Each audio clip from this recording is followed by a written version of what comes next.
Sinasabi sa atin ng Diyos na ipapahayag niya sa atin ang landas ng buhay. Ang landas na ito ay patungo tangi sa kung saan siya ay ating laging makakasama. At kung siya ay ating kasama, tayo ay magkakaroon ng lubos na kagalakan. Sinabi ng Panginoong Hesus, "Ako ang daan, ang katotohanan at ang buhay. Sino man ay hindi makakarating sa Ama kundi sa pamamagitan ko." Magpakatotoo tayo. Posibleng hindi ka maging maligaya sa langit.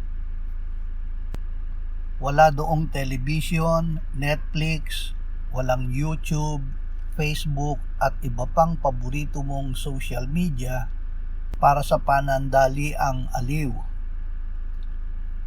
Sa langit, ang kasama mo sa bawat saglit ay ang Diyos at gugugulin mo ang walang hanggan sa pakikipag-usap, pagsamba at pakikisama sa Kanya. Kung pagdinilayan mo ito, hindi mo talaga ikagagalakan langit kung dito pa lang sa lupa ay hindi ka na masaya sa pagbabasa ng Biblia. Kung ito ay mabigat na obligasyon para sa iyo, ang pananahan sa piling ng Diyos ay magiging mabigat din sa iyo. Ngunit may magandang balita. Iniaalok sa atin ng Diyos ang sarili niyang kagalakan. Ang sariling kagalakan ng Diyos ay inilalagak niya sa ating puso sa pamamagitan ng Espiritu Santo. Ito ang naghahanda sa atin para sa lubos na kagalakan sa piling ng Diyos magpasawalang hanggan. Ibig ng Diyos na tanggapin natin ang buong kagalakan niya.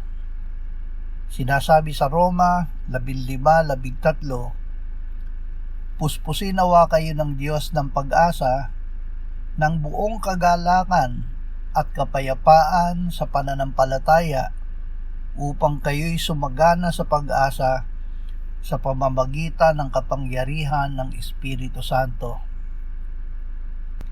Hindi natin kailangang pilitin ang ating sarili.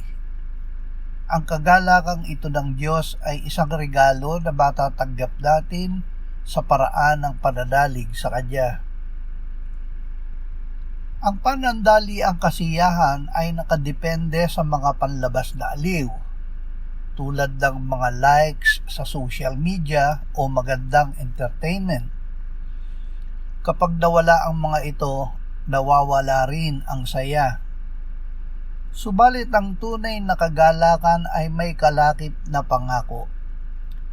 Sinabi ng Panginoong Hesus, "Kayo sa ngayon ay may kalungkutan, ngunit muli ko kayong makikita.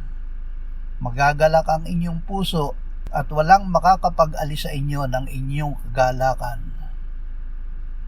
Ang kagalakang mula sa Panginoon ay hindi kayang agawin ng kahit anong lungkot, pagsubok o kakapusan sa mundong ito. Alam natin sa ating sarili na kapag inuuna at ginugugol natin ang ating oras sa screen ng cellphone kaysa sa Biblia, may nararamdaman tayong guilt sa ating konsyensya. Ito ay malumanay na paraan ng pagpapahayag ng Espiritu Santo na tayo ay nalilihi sa landas na ating dapat tahakin. Hindi ito nangangahulugan na galit na sa atin ng Diyos. Ang ipinapahiwatig dito ay ibig ng Diyos na ilagak sa ating puso at isip ang Kanyang kagalakan, hindi ang pansamantalang kasiyahan. Bakit? Ang kagalakan ng Panginoon na ibinibigay niya ang ating lakas.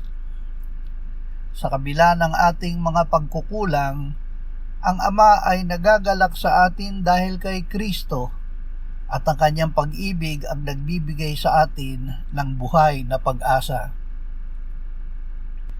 Hindi hinihingi ng Diyos na magpakapagod tayo sa mekanikal na paggawa ng mga ugaling pangrelihiyon. Ito nga ang dahilan kaya't nawawala ang ating pananabik sa Diyos. Ang Diyos ang ating hanapin gamit ang ating pananalig na siya ay naghihintay na tayo ay lumapit sa Kanya. Manalig tayo kay Jesus at hanapin natin siya kahit hindi natin siya nakikita. Panghawakan natin tangi ang salita ng Diyos. Ito ang magbabalik sa ating puso ng kagalakan ng Panginoon.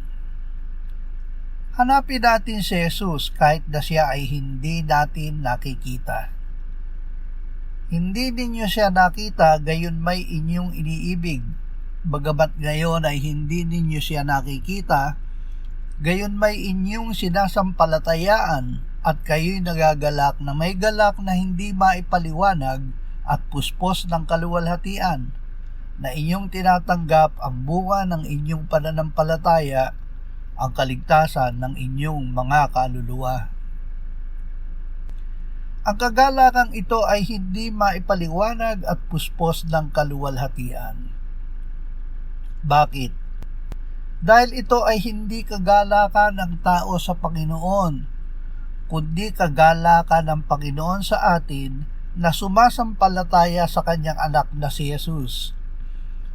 Ito ay kagalakan ng Panginoon sa atin dahil nang manalig tayo sa Kanyang anak, ay tinanggap natin ang bunga ng ating pananampalataya, ang kaligtasan ng ating mga kaluluwa. Dahil kay Jesus tayo ay nakarating sa Ama at ibinibigay niya sa atin ang lubos na kagalakan habang tayo ay nananahan sa piling niya.